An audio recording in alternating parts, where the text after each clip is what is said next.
Hi there, this is Sherry from StampTreasures.com, and today I thought I'd film a quick video to show you how I am documenting December. One of the things that I've been experimenting with over the last couple years is different types of planners and ways of memory keeping and stuff like that, and I am really enjoying traveler's notebooks. But what I really enjoy is making my own. So it's kind of like a junk journal.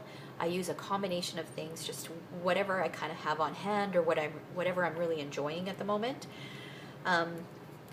So this is what I decided to do for my December daily album. So I've used some craft cardstock for the cover, and then for the inside pages, it's a hodgepodge of things, but the base, like most of the products or the pages come from a paper pack from Stampin' Up. I'm going to show you that paper pack before I go into the journal.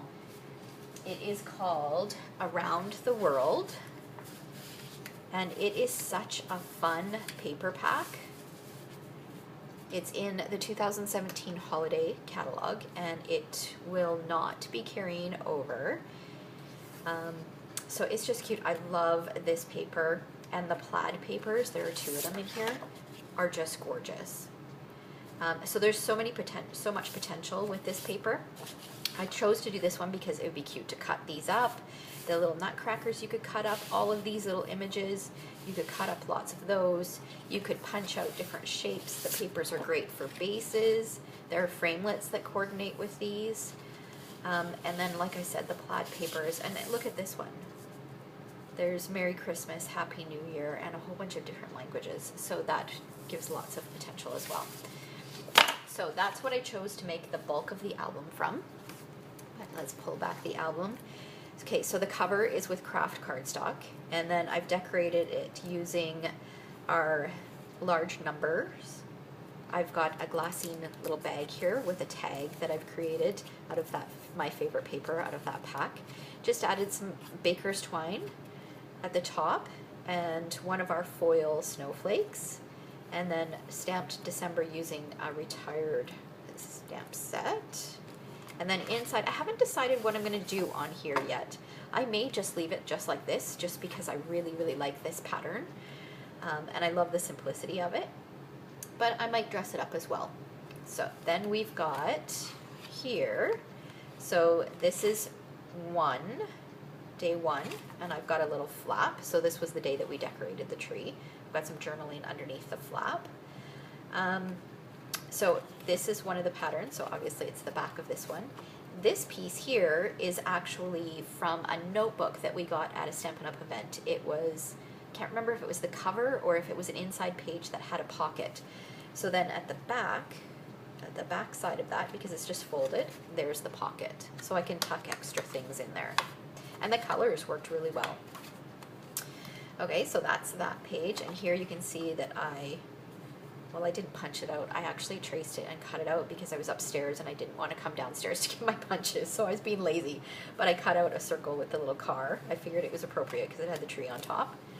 And then here, this was our team holiday party, so I've got the number 2. You can see that I'm using a combination of things, and I'll kind of show you my basket that I've put together for supplies and stuff.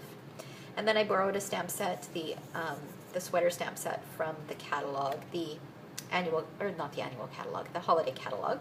Colored it in using the new Stampin' Blends, which I absolutely love. I'm not sure if you can see there, but the snowflake I've colored in with Wink of Stella to give it a bit of shimmer. And so I had a few pages, but I didn't want to do a few pictures that I wanted to include, but I didn't want to do 2 pages for day 2. So what I did was I had this strip of the pattern paper left over from when I created the album, and I just folded it in half and made it look like a tag. So then I've got, I could include 2 extra pictures on there. And then this is my day 3. So again, just using pieces of the DSP that I had left over. And then day 4 and day 5.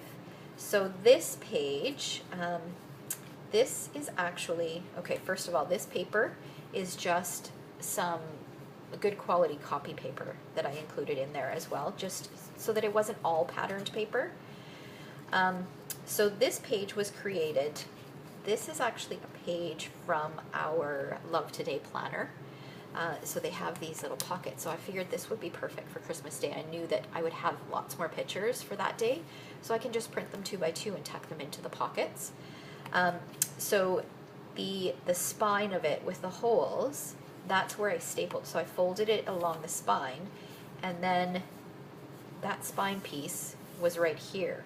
So I didn't want the spine showing, so what I did was I added an extra page. So I've got some mixed media paper that I added on this side, and then a scrap of the craft cardstock that I used from the cover.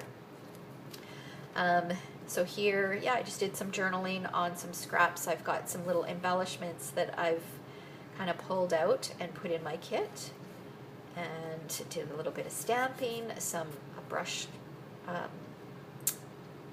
watercolor wash background, added a little tab on there, and I may still write something on there or stamp something on there, I'm not sure. And then here, this is going to be for my list of the items that I want to bake, so that's going to be for day 6. So instead of a photo, I'll include a list on there.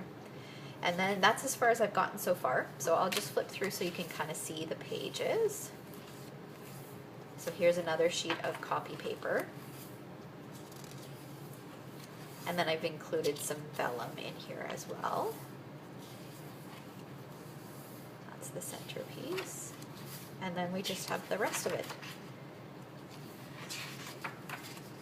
So super, super fun to kind of play with and just experiment with. And it just allows for so many possibilities. And it's just a fun way to memory keep.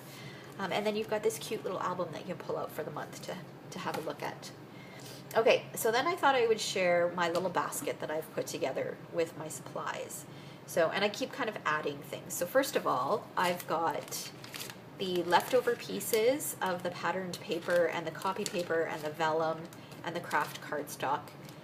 Those are the leftover pieces that I had from cutting full sheets of 12 by 12 to make the album. And then I've also included a post-it note with the colors that coordinate with this DSP. When I do this, I don't care so much about things coordinating, because that's kind of the whole idea about a junk journal and just kind of throwing things in. But I mean, if I'm going to use some ink, I will, because I have it, I will choose to use colors that coordinate. Okay, so I have that. I also have this Tim Holtz ideology. These are just little stickers, so I can add some in if they're appropriate throughout the album. And this is the occasions one.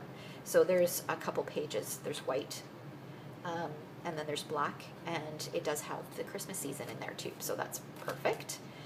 I've got this that I printed off, just kind of some ideas on different pictures that I can take, or things that I can write about if I want to do journaling and I don't have pictures, or lists that I can make, so that's helpful as well. This was a tag that I received on a Christmas gift from a friend. Thank you, Regine. And I thought it was really pretty, and I want to try to incorporate it somehow as well. So I've got that in there. In here, again, some bits and pieces. I pulled out some epoxy stars that coordinate. I've got scraps and the extra cards from the, now I can't remember, and I didn't look it up. It's the current Memories and More kit in the 2017 holiday catalog. I can't remember what it's called, but I've got the cards that I have left. So, and there's a few 4x6s as well, and the leftover stickers that I have, which aren't very many, and the overlays. So I tucked those in there too to see if I could use some of those. And then this was from an old kit a few years ago. And I don't know if it was a countdown kit or an advent calendar kit. I can't remember what it was, but it's got the numbers from 1 to 25. So I figured if I could incorporate those, I would do that. And then I pulled out some cork numbers that were from another kit from a few years ago as well. So I'm using kind of a combination or a hodgepodge of things. So numbers that are cork, numbers from the stickers, and then I've die cut some numbers, so it just depends on what I feel like that day. Then I pulled together some washi tape that coordinates with the colors that I'm using. And then this little dish is kind of a hodgepodge of things. I have started collecting Ray Dunn, and it's become a bit of an obsession. So this was on my latest purchase, so I want to include that in there somewhere. I have an extra ugly sweater that I might include. I colored it, so it's ready to cut it out. It's ready to go. I've got a few more felt embellishments. I've got a number. I've got some wood elements, some clips. Yeah, a little flat little button. I kind of pulled out a few things that I thought I might want to incorporate that kind of coordinated with the kit. So all of that just stays in here so that when I am ready to work in it, I can actually take this and go upstairs if I want to work on it, or I can work down here. But most of what I need is right in here and ready to go, because it's all about convenience. If I have to pull out a bunch of supplies in order to do this, then I'm less likely to do it. Whereas if I can just grab the basket and go, then I'm good, and I'm more likely to actually keep up with it. All right, so I hope you enjoyed that. Hopefully that gave you some inspiration. You don't necessarily have to do these this doesn't have to be done for a month. It can be done for anything. I've done one of these as a travel journal. You can do it to document every day. You can do it for list making. You can really do it for anything at all. It's just a fun way to document what you have going on. All right. So if you're looking for more inspiration, feel free to visit my blog at stampedtreasures.com, and thanks for watching.